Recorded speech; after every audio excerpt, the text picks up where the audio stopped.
Япония влог номер 3. Хайде да ви заведем в най-високата сграда в Токио. Първо се возихме в метрото, където има вагони само за жени, защото японците са перверзници. След това отидахме при статуята на кучето Хачико в Шибуя. Тук пушачите са много прецакани, защото не се пуши никъде по улиците, но все пак са им създали тези специални райончета, където се тъпкат като сардини. след като се поразхождахме по оживените улици на Шибуя, заведах Никол на едно от най-яките места за рамен, което бях видял от YouTube, казва се Ичиран рамен и се чакаше час за него.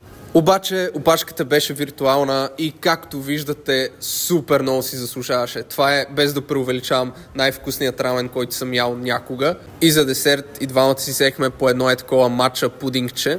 След това минахме през магазинът на Nintendo в Япония, където разгледахме за различни сувенири на приятели и познати и обмислях съвсем сериозно дали да не взема ето това бурканче на майка ми за бисквити или там да си слага захар. А точно до него беше магазинът на Покемон, откъдето си взехме хиляди неща. Продукти, където ни е посочено, се очаква шолетките да са със същия размер, както са на фото. Да, абсолютно същото е, както е показано тук.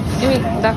Да, това би било много добре да го има и в България. След това се отправихме към най-високата сграда, отворена за хората, а именно Шибуя Скай, откъдето виждате каква беше гледката на всички небостъргачи, блокове, и това е известното кръстовище в Шибуя, където пресичахме по-рано и до което се намираше статуята на Хачико.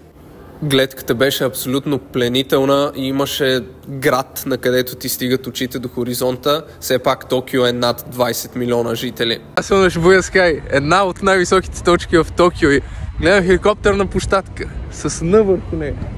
Никол, защо не си ми казала, че имаш хеликоптерна площадка? Аз исках да ме харесваш, но не заради парите. Добре, справи се. И след като Никол призна, че има хеликоптерна площадка, е време да ви покажа малко сладки сувенири, които ни направиха впечатление. И завършихме деня с разходка в Шинджуку, където видяхме много интересни неща. Може да видите в някои от другите ми влогове. Ето, примерно, това беше някаква зала, в която всички цъкаха някаква футуристична игра, като хипнотизирани, нещо с топчета. И ще се видим в следващото видео.